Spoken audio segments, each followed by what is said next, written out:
ونصلي ونسلم على رسوله الكريم. أما بعد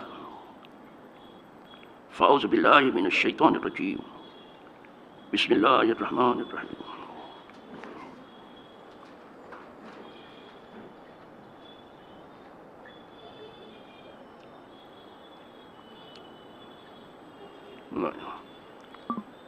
بسم الله الرحمن الرحيم.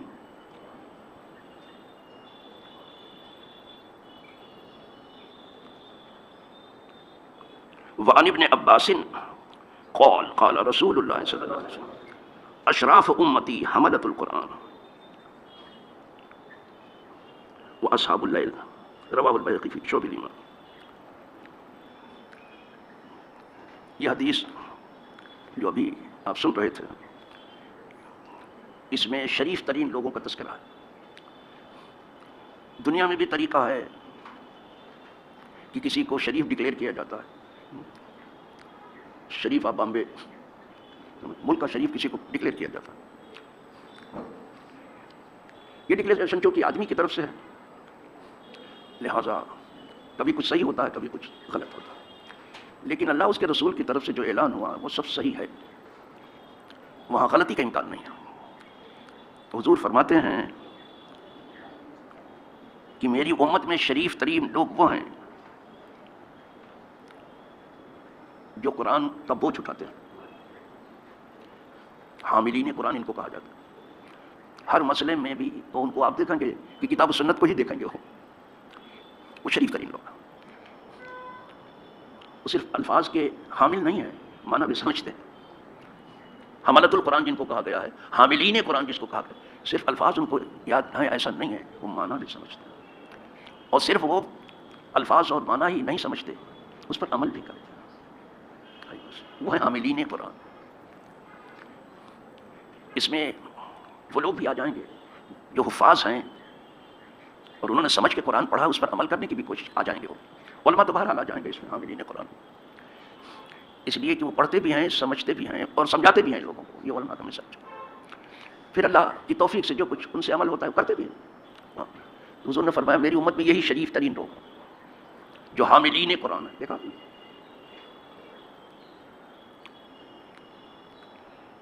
قرآن کے حاملین ایسے ہوئے ہیں کہ وہ کہتے ہیں میری ایک رسی بھی اگر گم ہو جائے تو میں قرآن سے ڈھونڈ لوں گا, بس قرآن سے ڈھونڈ لوں گا. اتنی ان کی پہنچ ہے.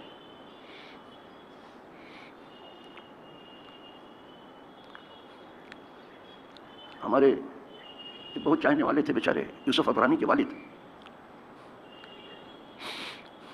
وہ بتاتے ہیں کہ کیا کہنا حاملین قرآن کا. ایک حاملین قرآن کو میں نے دیکھا کہتے تھے کہ وہ کہتے تھے میں سانپ کو بھی بلا لیتا ہوں. یہاں آدمی کے بلائے سے آدمی نہیں آتا, بس, لیکن وہ کہتے تھے میں سانپ کو بھی بلا لوں گا. تو بولے چونکہ وہ بہت پرہیزگار تھے, نیک تھے بیچارے, اور میں طالب علم تھا اس وقت, تو کہتے تھے کہ ہاں ضرور ایسا ہوگا, قرآن کا علم ایسا ہے. میں جانتا تھا, مجھے یقین ہے کہ ایسا ہوگا. کہا نہیں بیٹا میں تمہیں دکھاؤں گا بھی, آنے دو وقت دکھاؤں گا. کہتے ایک دن میں اسکول سے بیگ ویگ لے کر کے چلا رہا تھا اور یہ بڑی تیزی سے کسی طرف بڑھ رہے تھے. وہ عامل یوسف عبرانی کے والد نے مجھ سے بیان کیا, بہت تیزی سے بڑھ. مجھے دیکھا تو کہا دیکھنا ہے, بس اتنے کہا. میں سمجھ گیا کہ آج کچھ دکھائیں گے یہ. میں نے کہا بالکل دیکھنا. کہا بیگ کے ساتھ بھاگا میں ان کے پیچھے, گھر کو بھول گیا میں. بس محمد حسین عبرانی ان کا نام تھا, کافی پڑھے لکھے آدمی تھے بیچارے, جلدی سے کسی چیز کو مانتے ہی نہیں تھے جب تک دلیل کتاب و سنت سے قاعدے سے نہ دی جائے, اور ہونا بھی یہی چاہیے. کہا لے گئے ایک بڑے گھرانے کے ایک آدمی کو سانپ نے کاٹ لیا تھا. وہ زمانہ کہتے ہیں ہمارے طالب علم میں انگریزوں کا تھا. بڑے بڑے انگریز ڈاکٹر ہاتھ اٹھا چکے تھے اور کہنے لگے یہ آدمی ٹھیک نہیں ہوگا, زہر اثر کر گیا اس کا. ہاتھ اٹھا لیا تھا ڈاکٹروں نے. جہاں سے دنیا والوں کے ہاتھ رک جاتے ہیں وہاں سے اللہ والوں کا ہاتھ پیدا ہوتا ہے. یہ پہنچ گئے تھے چونکہ ہمیں کہنے لگے آپ لوگ کر چکے سب اپنی کارگزاری جو کرنی تھی, کہا بالکل کر چکے. کہا کیا خیال ہے آپ کا؟ کہا ہماری اوپینین ہے کہ آدمی بچے گا نہیں. کہا ٹھیک ہے, اب مجھے کرنے دو, میں دیکھتا ہوں. گئے اور گھر والے سے کہا کہ جلدی سے 2 ہانڈی منگا لو, 2 ہانڈی چھوٹی چھوٹی مٹی کی, ایک کو دودھ سے بھر دو, ایک کو خالی رکھنا. وہ بڑا آدمی تھا, فوراً آرڈر دیا, ہانڈی آ گئی, دودھ آ گیا, ایک ہانڈی میں دودھ بھر دیا گیا اور ایک کو خالی رکھا گیا. بس کچھ کنکڑیاں لی انہوں نے یا لے کے آئے رہے, کہتے پڑھ کے پھونکا اور یہ کہتے ہیں محمد حسین صاحب میں شرم کی وجہ سے عرق ہو رہا کہ دیکھو یہ کیا کرنے جا رہے ہیں، کہہ رہے ہیں کہ ابھی صاحب کو بلاؤں گا اور اگر نہ آیا تو ہم لوگوں کی ناک کٹ جائے گی مسلمانوں کی. اب صاحب کو کیا پڑی کسی کی بلایا ہے؟ تو انہوں نے کچھ کنکڑیاں لی اور پڑھ کے دم کے چاروں طرف کنکڑی پھینک دی انہوں نے. تھوڑی دیر رکے رہے، اس کے بعد لوگوں کا اس طرح تو لوگ ادھر دیکھنے لگے، دیکھا تو واقعی تیزی سے چلا رہا ہے. کہتے میرے خوشی کی کوئی حد نہیں کہ اللہ کا علم کتنا کتنا زبردست ہے. کتاب کا علم، اس کتاب کا علم کتنا زبردست ہے. سانپ بھی بلائے سے آ جاتا، آدمی حی علی الفلاح پہ نہیں آ رہا ہے. کیا کیا تماشا ہو گیا ہے آبادیوں میں. یہ کہہ رہے میں کو دیکھ رہا ہوں، میری دیکھی ہوئی چیز ہے. کسی کی سنی سنائی باتیں میں مانتا بھی نہیں جلدی سے سنی سنائی. کہا اس کو آنے تو سانپ کو ادھر راستہ خالی، کسی کو کچھ نہیں بولے گا. یہ جیسا پلنگ پہ چڑھا ہے چڑھ جائے گا. بھی جیسا چڑھا تو چڑھ گیا، جا کے اسے سینے پہ بیٹھا، سینے پہ بیٹھ کے کاٹا تھا اس کو، اور جہاں کاٹا تھا وہاں منہ رکھ دیا اس نے، اور زہر کو چوسنا اس نے شروع کر دیا. سانپ نے اپنا زہر خود ہی جو تھا وہ چوسنا شروع، وہ کاٹنا بھی. اس کے بعد دونوں کا دیکھا میں جب پورا زہر اس نے چوس لیا تو یہ ایسے ایسے کرنے لگا. تو میں نے گھر والوں سے کہا جلدی سے دودھ والی ہانڈی اس کی طرف کر دو، دودھ والی ہانڈی کر دو. اس میں دودھ والی ہانڈی اس کی طرف اس نے تھوک دیا. اس سانپ نے پورا دودھ کالا ہو گیا تھا زہر کی وجہ سے. کہا دوسری ہانڈی جو خالی رکھی اس کو خالی اس کے سامنے کر دو، اس کے اندر ہی رکھو. سانپ کو مارنا نہیں، سانپ کو مارنا نہیں. دوسری ہانڈی اس کے سامنے کر دو، اس کے اندر چلا جائے گا. جب چلا جائے تو کپڑے سے باندھ کے جنگل میں چھوڑ دینا. ویسے کیا صاحب انگریز وہ مین چلاتے تھے ڈاکٹر لوگ. یہ آدمی سانپ کو بلاتا ہے. آج تک کسی نے کیا نہیں ہوگا. یہ قرآن کا معجزہ ہے. کہتے تھے قرآن کی ایک آیت پڑھتا ہوں میں. جی صاحب. جب ڈاکٹر لوگ پوچھنے لگے یہ تو بھائی بہت کمال کی چیز ہے، اگر یہ نہ بھی ٹھیک ہوا تو ان کا بلانا بڑا کمال ہو. کہا نہیں کیسے ٹھیک نہیں ہوگا، اب 1 گھنٹے کے بعد یہ ہوش میں آ جائے گا. ابھی کھول دے گا، 1 گھنٹے کے بعد آنکھ کھول دے گا. جو ٹائم دیا تھا کھول دیا 1 گھنٹے کے بعد. پھر گھر میں عید ہوئی اور پھر اس حاملین قرآن کو اس طرح سے دولت میں نہلایا گیا کہ کوئی پانی سے ایسا نہیں نہایا ہوگا. سمجھا؟ گھر والوں نئی زندگی نہ ملی. سانپ کی بھی زندگی رہی، جس کو کاٹا تھا اس کی بھی زندگی. یہ قرآن کی برکت ہے صاحب. آج پتہ نہیں کیا سمجھتے ہیں لوگ اپنے آپ کو. تھوڑا سا پڑھ لیا، کسی نے ایم اے کر لیا، کسی نے بی اے کر لیا، کسی نے کچھ امریکہ سے ڈگری لے لی، کچھ لندن سے. زمین پہ پاؤں ہی نہیں پڑتا، سمجھتے بہت ترقی یافتہ ہے. تم کیا سمجھو کہ حضور کے خدام کہاں ہیں؟ تمہیں کیا معلوم ہے؟ تمہیں کچھ معلوم نہیں. یہ خود اپنی ایسی تو بہت سی چیزیں بتاتے تھے. اسی لیے ان کے جیسا میں نے بہادر پایا نہیں کسی کو. بھلے وکیل تھے، وہ سب کچھ تھا. مجھے اپنے ساتھ ساتھ بھی کھانا کھاتے تھے اور پھر یہیں لا کے چھوڑتے تھے. میں کہتا دن بھر آپ کورٹ میں تھا کہ میں چلا جاؤں گا، میں جوان آدمی چلا جاؤں. بولے نہیں، جیسے لے جاتے تھے یہاں لا کے چھوڑتے تھے. ہر آدمی اپنے دروازے پہ دے خدا حافظ. دروازے تک تو سب لوگ آتے ہیں چھوڑنے کے لیے، اس کے آگے کوئی نہیں، لیکن وہ یہیں آ کے چھوڑتے. تو وہ یہ واقعہ بیان کرتا. اور بھی ایسے واقعات انہوں نے بتایا. بولا اسی لیے میں جان چھڑکتا ہوں کتاب و سنت پر کہ کیا اللہ کا علم ہے، کیا بات سمجھ. اسی لیے ابھی کچھ دن پہلے میں نے انہیں دیکھا تھا خواب میں محمد حسین ابراہیمی کو. اچھی حالت میں ہے ماشاء اللہ. تھوڑا دبلا میں نے دیکھا تو میں نے کہا تھوڑا دبلا آپ مجھے دکھائی دیتا. کہا زیادہ دبلا ہوں میں نے کہا نہیں میں زیادہ. میں نے کہا نہیں آپ زیادہ دبلے نہیں ہیں، بس اتنی گفتگو خواب میں پھر آنکھ کھل گئی. ایک پہلی بار فرسٹ ٹائم میں نے دیکھا ان کو خواب. پتہ نہیں کب انتقال کیا تھا لیکن فرسٹ ٹائم دیکھا. کہنے لگا میں زیادہ دبلا. میں کہا نو زیادہ نہیں، تھوڑا سا. بہت زبردست علم ہے کتاب و سنت جو حاملین قرآن میں کیا ہے. تو اس حامل قرآن نے کہا دیکھا آپ نے کہا میں نے دیکھا. میں ایمان لایا قرآن پر، 100 بار ایمان لایا قرآن پر، جان چھڑکوں میں قرآن پر. یہ ہے قرآن، یہ ہے کتاب و سنت. جس کے پاس اللہ کی کتاب اس کی یہ بے اتنائی.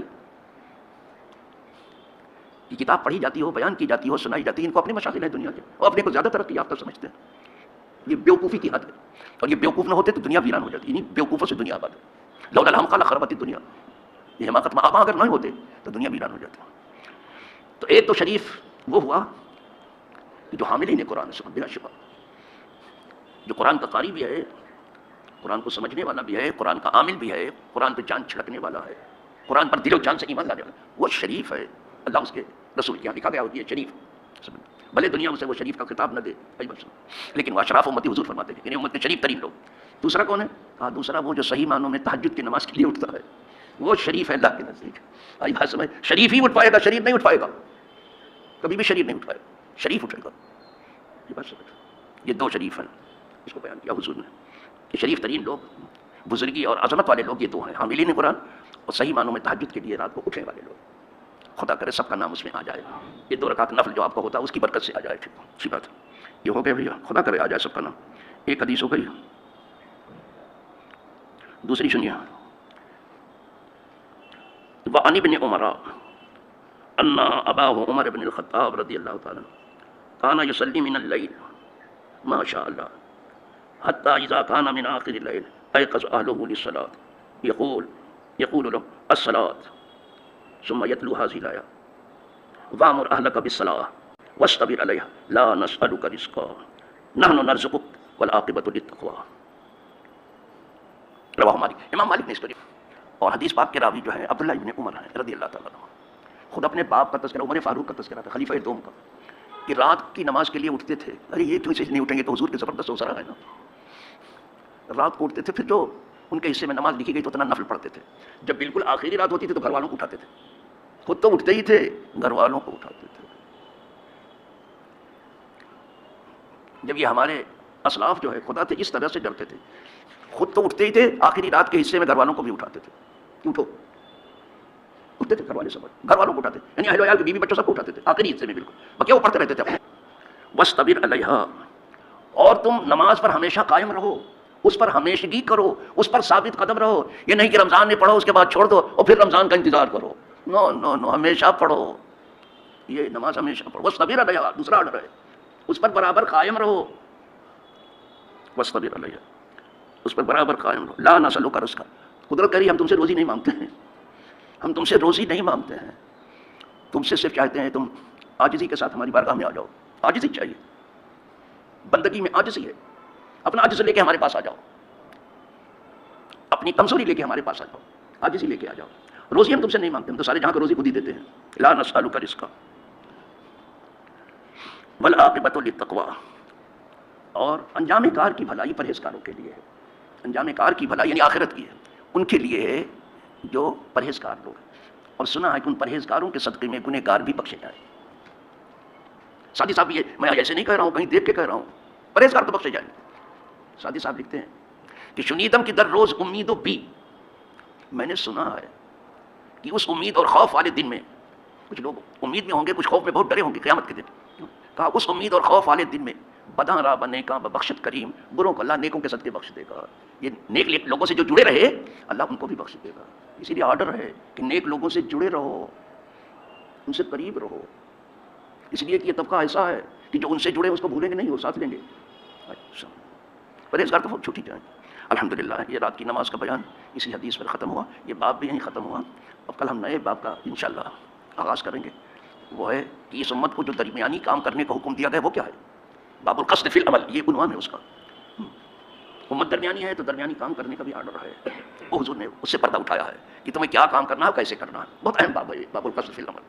اللہ کو درمیانی چیز ہی پسند ہے بس. اور یہ امت بھی درمیانی ہے تو اس کا عمل بھی درمیانی چاہیے. تو آج تو یہ باب اس پر ختم ہو گیا. کل ہم آپ اگر زندہ رہے تو انشاءاللہ باب القصد فی العمل کا بھی آغاز کریں گے. آج چونکہ یہ باب